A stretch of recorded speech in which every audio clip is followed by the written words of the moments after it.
Terkait dengan video viral adu mulut antara gubernur dengan tokoh adat masyarakat Sumba Timur, menyeret perhatian Ketua Araksi Alfred Baum. Dalam tanggapannya ketika diwawancara eksklusif oleh gaharunews.com, Alfred Baum menyayangkan peristiwa tersebut dan menawarkan solusi agar Gubernur NTT dan juga tokoh adat Sumba Timur tersebut untuk saling memaafkan agar program dapat berjalan. Ditambahkan oleh Alfred, agar Gubernur NTT harus menjawab sebagai seorang pemimpin dan tidak pas menyebutkan kata monyet ketika berhadapan dengan masyarakat. Program yang diangkat oleh Pak Gubernur, saya sebagai Ketua Araksi sangat mendukung program untuk pengembangan peternakan sapi di sana untuk program daging premium. Kita sangat mendukung itu. Hanya prosesnya itu yang sangat disayangkan. Bahwa kenapa tidak melalui satu kajian yang bagus, yang kemudian dari kajian itu menciptakan Pak Gubernur harus berhadapan dengan masyarakat, kemudian menciptakan komunikasi yang tidak produktif sebenarnya. Kita melihat berapa hari ini, semua menilai bahwa Pak Gubernur dalam membangun komunikasi ini sangat buruk. Nah, efek daripada sangat buruk ini, saya memandang bahwa ini satu. Ini kelemahan yang terjadi pada linknya Pak Gubernur. Hal teknis yang sebenarnya tidak perlu Pak Gubernur bicarakan di sana, itu yang Pak Gubernur tampil untuk bicarakan itu. Padahal itu tanggung jawab dari satu, kepala dinas. Yang kedua, staf ahli. Dan yang terakhir itu adalah teknis yang paling terakhir itu adalah mereka yang melakukan survei lapangan dan seterusnya. Tiga hal ini diabaikan, dan kemudian Pak Gubernur harus tampil sebagai pemain tunggal, mengabaikan proses. Kenapa itu terjadi? Kita memandang bahwa pertanyaan daripada kepala suku itu adalah pertanyaan yang sangat mematikan Pak Gubernur untuk tidak bisa menjawab, yaitu meminta dokumen penyerahan tanah. Dokumen penyerahan tanah itu sebenarnya tugasnya Pak Gubernur untuk menjawab itu. Itu bukan tugasnya Pak Gubernur untuk menjawab itu. Dokumen penyerahan tanah itu tugasnya kepala dinas. Itu hal teknis. Tugasnya para ahli yang mengelilingi Pak Gubernur. Ya, pertanyaan itu adalah pertanyaan yang sangat substantif. Tapi kemudian Pak Gubernur justru tidak menjawab pertanyaan. Keluar daripada substantif yang dipertanyakan oleh tokoh masyarakat. Akhirnya terjadi argumentasi dan muncullah Pak Gubernur. Ya, saya melihat bahwa beliau sangat temperamen, kemudian menimbulkan opini cukup besar di NTT. Itu yang pertama. Yang kedua, jika Pak Gubernur manfaat daripada staf ahli ini tidak ada manfaat, biasanya Pak Gubernur bubarkan mereka semua. Tidak ada manfaat. Kehadiran staf ahli di sini, kemudian membiarkan Pak Gubernur untuk terjun bebas. Dengan di mana-mana orang menilai bahwa Pak Gubernur ini komunikasinya buruk.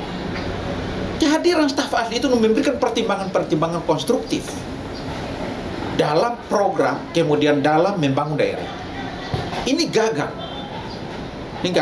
Dan pertemuan ulang-ulang, termasuk Ombudsman juga pernah menegur Kepala Bapeda untuk Pak Gubernur. Kemudian ada pernah kita dialog di tempat-tempat lain juga, banyak orang menyeruti untuk komunikasi harus diperbaiki. Ya, hari ini staf ahli cukup banyak ada di linknya Pak Gubernur. Tapi membiarkan hal hanya itu surat sepotong bukti penyerahan tanah itu membuat Pak Gubernur kontrol. Dan saya sebagai ketua Araksi ya menyayangkan itu, karena ini sangat bersentuhan dengan keuangan negara. Ya, kalau kemudian bahwa anggaran itu harus 700 miliar untuk akan digunakan di situ, ya itu dugaan saja ya.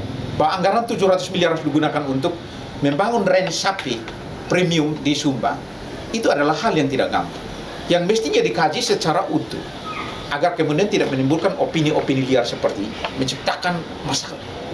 Efeknya itu akan larinya kepada gagalnya perencanaan itu tidak akan jalan.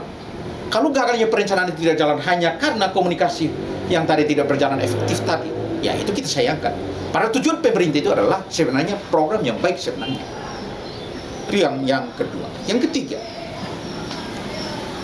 ya saya sarankan untuk Pak Gubernur harus memberanikan diri sebagai seorang pemimpin di daerah ini agar mampu memaafkan tokoh itu, dan tokoh itu juga mampu memaafkan Pak Gubernur, supaya program ini bisa jalan.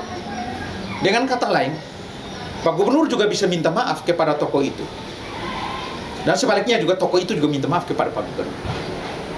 Ini yang harus dibangun, itu solusi yang saya tawarkan. Nah, harus dibangun, saling memaafkan agar kemudian program ini jalan. Tapi kalau masing-masing harus keras, saya percaya bahwa program ini tidak akan jalan. Saya yakin itu. Karena Pak Gubernur tidak bisa, sekali lagi, Pak Gubernur tidak bisa memaksakan satu program di atas satu perencanaan mayor, yaitu perencanaan dokumen terhadap status tanah itu tidak jelas. Itu menunjukkan bahwa manajemen pemerintahan provinsi dalam meletakkan sebuah program itu tidak dilandasi di atas satu perencanaan yang mendasar. Dipaksakan satu perencanaan itu. Ya, saya berbicara sebagai ketua araksi tidak bermaksud bahwa Pak Gubernur itu adalah salah, tidak. Saya mengatakan bahwa kita sebagai anak-anak daerah, kita mengingatkan Pak Gubernur. Lebih baik kami mengingatkan Pak Gubernur secara resmi daripada kita menggunakan akun-akun palsu untuk menyeruti Pak Gubernur. Sebaiknya kita berbicara langsung seperti ini, untuk kemudian bahwa kita memberikan kontribusi pikiran kepada Pak Gubernur dengan baik. Itu seperti itu. Ya. Apakah ini ada viral soal shift of the tank, Pak Gub? Itu mungkin apakah ada tanggapan dari Pak Ketua Araksi? Shift of the tank itu maksudnya bagaimana? Keselio lidah sedikit. Saya pikir bahwa itu bukan keselio lidah. Pak Gubernur dengan sadar untuk menyampaikan hal itu, kan terjadi argumentasi yang cukup panjang. Tapi substansi yang diajukan oleh tokoh itu, Pak Gubernur tidak menyentuhnya. Ya, substansi yang diajukan oleh tokoh itu adalah satu, legal standing adalah siapa yang menyerahkan tanah ini. Itu yang mestinya Pak Gubernur melalui kepala dinas, mereka harus cepat menyerahkan kepada Pak Gubernur untuk ketunjukan. Ini legal standingnya. Siapapun dia ya yang mengajukan pertanyaan kepada Pak Gubernur harus menjawab sebagai seorang pemimpin. Ya, tidak harus Pak Gubernur ladeni dengan emosional. Itu yang tadi saya bilang bahwa sebenarnya pertanyaan-pertanyaan itu bukan levelnya Pak Gubernur untuk jawab. Itu harus Kasubag, kepala bidang, kepala dinas yang harus menjawab itu. Tapi kenapa harus seorang Pak Gubernur yang harus jawab level-level seperti itu? Sangat tidak pas. Hanya Pak Gubernur ada pada titik emosi memandang bahwa ini tidak layak bicara dengan saya. Lalu Pak Gubernur lepas kontrol. Dan itu yang sangat disayangkan. Ya, tapi lepas daripada siapapun yang komunikasi dengan Pak Gubernur, menurut saya ya, tidak layak untuk Pak Gubernur melepaskan kata, minta maaf, kata bung monyet itu tidak pas. Ada beberapa hal yang Pak Gubernur secara substantif yang menjawab bukan sebagai seorang pemimpin yang baik ya, menurut saya. Kenapa? Mau memangkut mereka, mau nangkap mereka untuk bawa mereka ke penjara. Yang kedua, mau tampeleng, saya tampar kau. Yang ketiga adalah monyet kau. Ini tiga hal yang sebenarnya Pak Gubernur tidak bisa dibiarkan untuk menjawab pertanyaan-pertanyaan itu. Itu sebenarnya orang-orang di bawah Pak Gubernur yang harus berhadapan dengan itu. Pak Gubernur harus datang dalam konteks disambut dengan teriak karena semua sudah tuntas. Bukan datang untuk debat seperti itu. Itu yang saya bilang, manajemen yang dibangun oleh dinas peternakan, kemudian staf ahli ini menggiring Pak Gub masuk di dalam satu pertemuan yang memang narasi-narasi yang sebenarnya tidak bermanfaat. Jadi penilaian Pak Ketua sendiri bahwa kejadian ini sebenarnya bukan salah Pak Gub, tapi salah manajemen tata pemerintahannya yang menyebabkan hingga terjadi hal ini. Ya, ini bagian daripada cara mengelola manajemen dalam program ini. Sangat bersentuhan dengan Dinas Peternakan Provinsi dan para ahli, staf ahlinya Pak Gubernur. Sangat bersentuhan dengan itu. Ini hal teknis sekali yang sebenarnya tidak perlu Pak Gubernur harus bicara hal itu. Pak Gubernur harus datang untuk meresmikan, bukan datang untuk berbicara terhadap hal-hal seperti itu. Ini manajemen yang menurut saya bahwa harus diperbaiki. Karena itu saran saya adalah Pak Gubernur, saya minta untuk dengan rendah hati kembali bertemu dengan tokoh masyarakat di sana. saling memaafkan agar program ini jalan. Itu kuncinya. Jangan kita menggulingkan opini liar untuk kemudian menciptakan opini-opini dan program ini tidak jalan. Tapi kalau Pak Gubernur tidak terima ini, ya saya pikir bahwa itu haknya Pak Gubernur. Ya, kita dari Araksi kita berharap bahwa programnya harus diletakkan di atas dasar yang pas agar kemudian penggunaan keuangan negara juga berguna dan bermanfaat bagi masyarakat NTT. Baik, Bapak.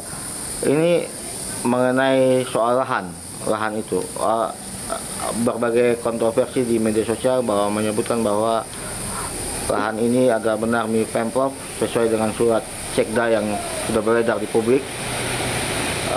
Dan tadi ada video ketiga yang baru muncul bahwa di itu saat Pak Gubernur bangun, dia meminta kepada Pak Umbu Malambahau bahwa untuk membuat surat penyerahan baru. Nah, ini mungkin ada pandangan Pak Ketua Araksi sendiri seperti apa? Nah, terkait dengan itu tadi legal standing tadi legal standing tadi. Landasan yang digunakan oleh pemerintah daerah itu yang tidak bisa dibuktikan dalam komunikasi itu. Nah, kemudian muncul video kedua itu yang saya lihat itu bahwa Pak Gubernur welcome untuk membuatkan penyerahan ulang. Itu berarti bahwa pemerintah provinsi belum memiliki satu legal standing yang pas untuk lokasi tanah yang dimaksud. Nah, karena itu tidak bisa untuk pemerintah serta-merta mengklaim tanah itu. Pemerintah harus membuktikan bahwa tanah itu benar-benar menjadi milik atau aset pemerintah daerah dengan menunjukkan sertifikat kepada pemilik tanah itu. Persoalannya adalah pemilik tanah itu dia minta untuk siapa yang menyerahkan tanah itu. Persoalannya. Dan ini butuh klarifikasi. Bukan debat kusir. Butuh klarifikasi. Mestinya para ahli yang keliling Pak Gubernur ini yang memberikan masukan kepada Pak Gub untuk memberikan klarifikasi dengan. Demikian wawancara gaharunews.com.